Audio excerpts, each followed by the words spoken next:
the first don't of a relationship, and one that's probably the most common, is the belief that our partner should meet our needs and wants at all times. And even worse, they should know what they are.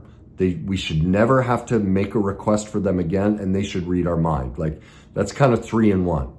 In almost every relationship, I deal with clients all the time. They go, but I've told them, they know this is important to me. Well, did you hear the sentence?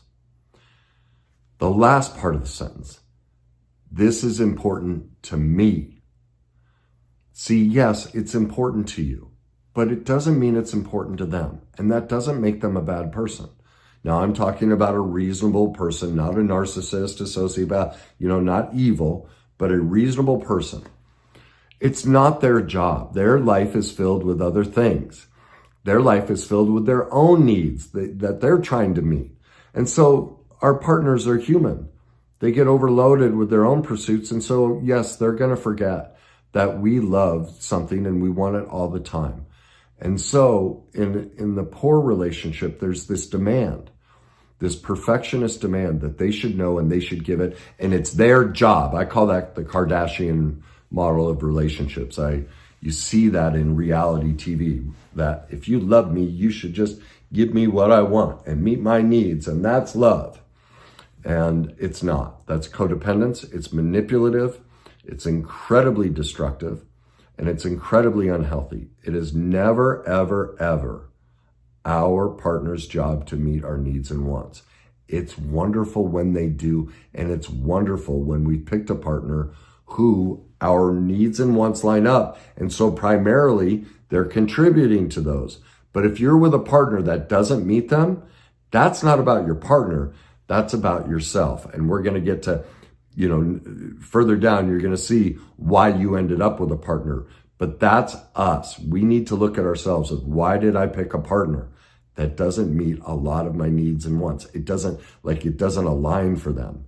They don't even see them or recognize them as important. That's about me, not my partner. Number 2, because of the cause, which I'll get to in a minute, the number 2 don't is we can't trust.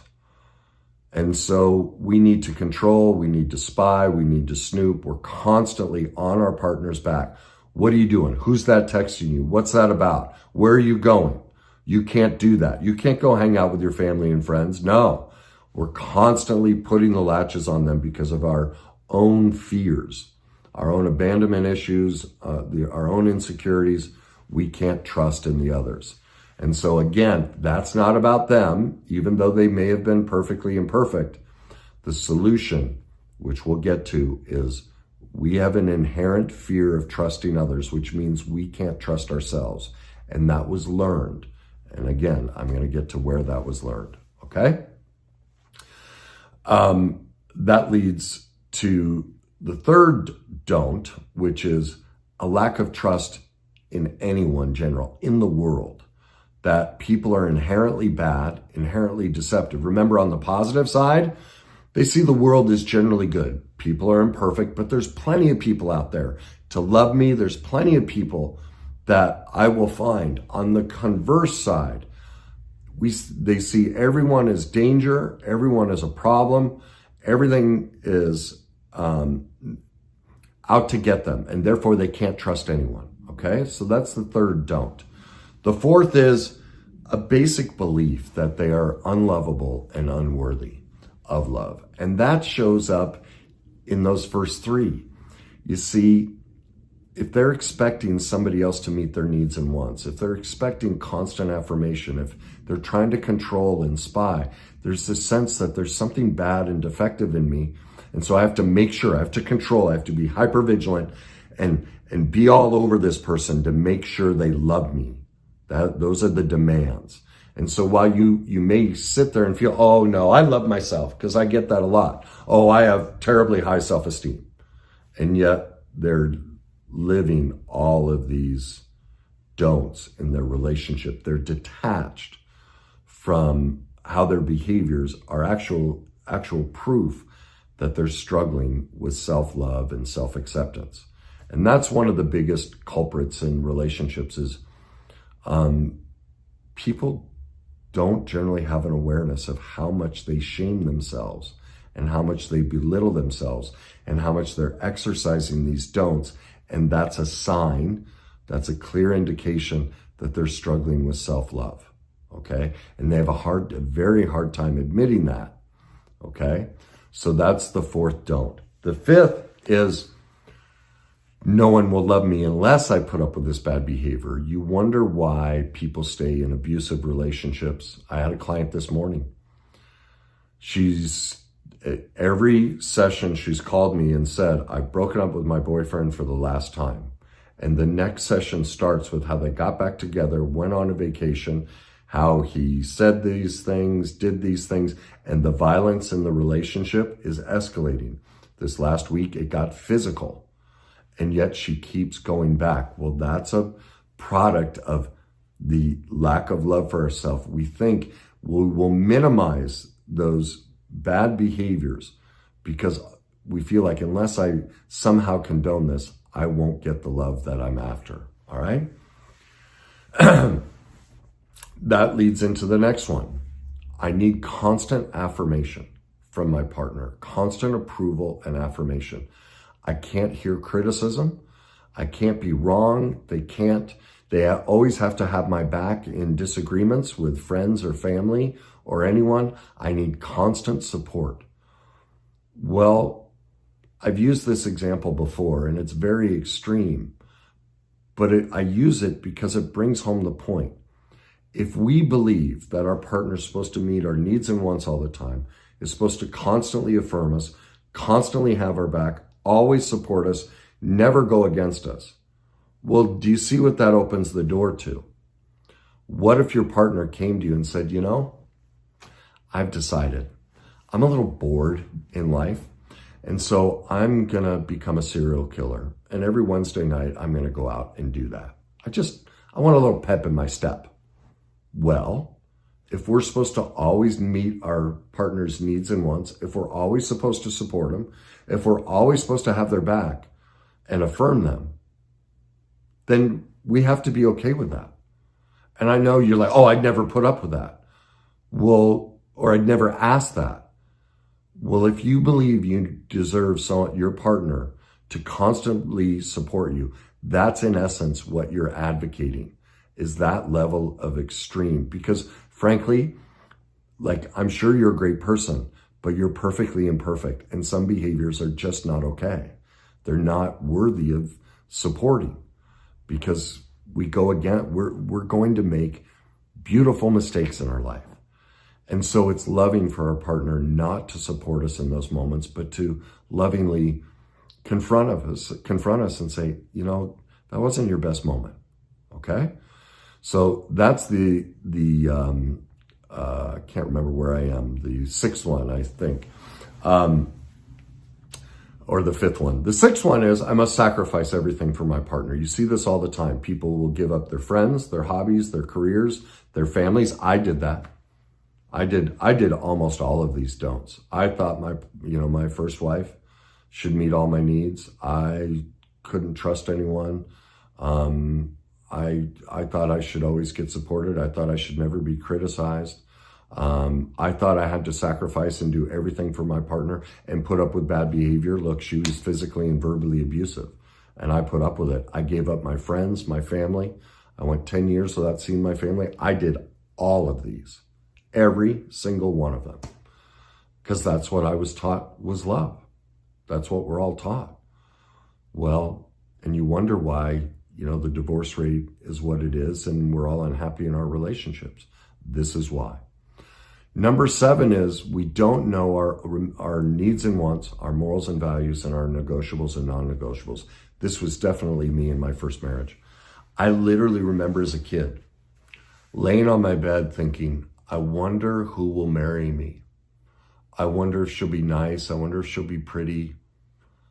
I had no idea that I could ever decide what my morals and values were, what my needs and wants were, and what was negotiable and non-negotiable. I spent, what did we marry at 27, 28 years old?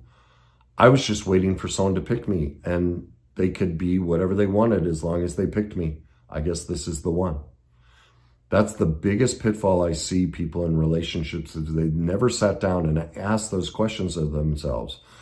What do I, like she and I didn't believe that our morals and values on politics, religion, sex, like every area of our life never lined up. Now, remember earlier I said we're expecting these things and we're in a relationship and we're going, oh my God, my partner's the problem. Well, no, we never sat down and mapped out, oh my God, I picked up a partner who doesn't share my morals and values. Like she was a drug addict. I'm like anti-drug. Like literally every area of our life, we had the complete opposite morals and values. Well, that's because I never sat down and no one ever taught me that I needed to be responsible for these things. Well, how could she meet my needs and wants if her morals and values are exactly the opposite? Then the question is that negotiable or non-negotiable? Well, now that I know what my morals and values are, now I know how to ask for my needs and wants, that is non-negotiable. I won't tolerate that. You know, I can see a great looking woman, but she has some of those things. I'm like, nope, I won't allow, because for me, that would be bad behavior. I won't allow that.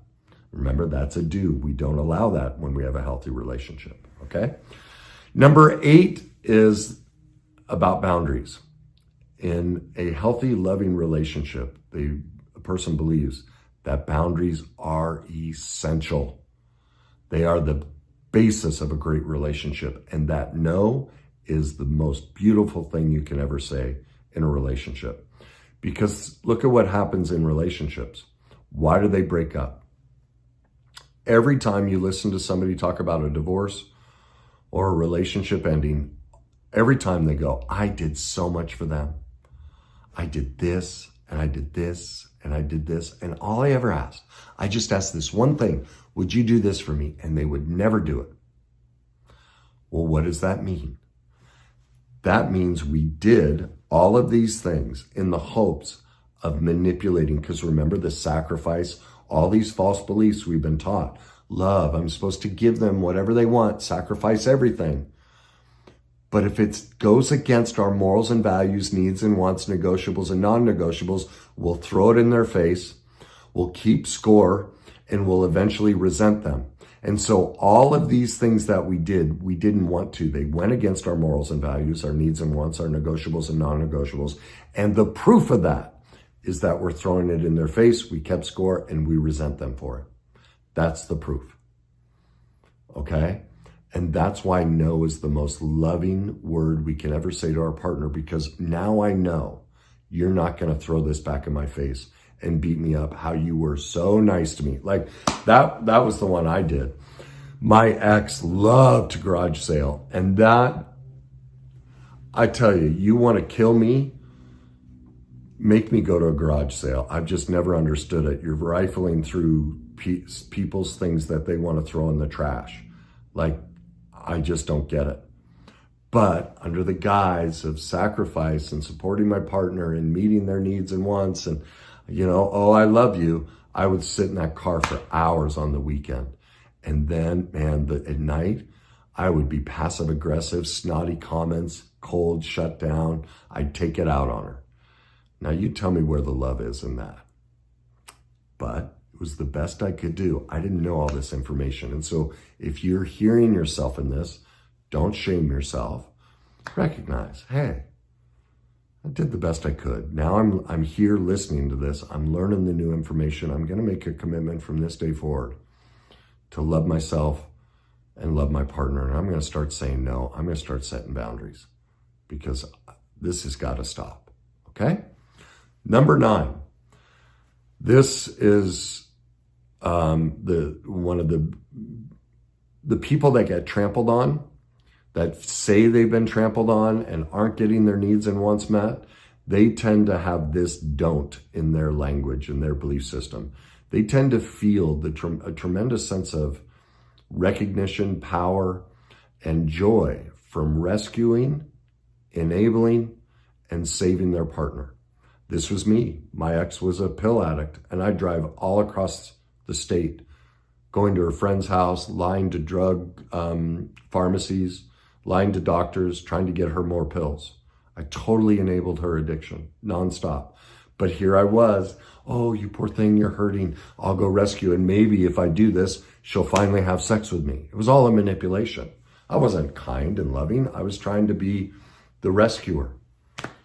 And so those people that, are the constant, they give themselves away to do so much for somebody else. It's actually a false power dynamic because they can harbor and sit in the resentment, and they never have to face that they're manipulating because they can constantly blame the partner. That's what I did.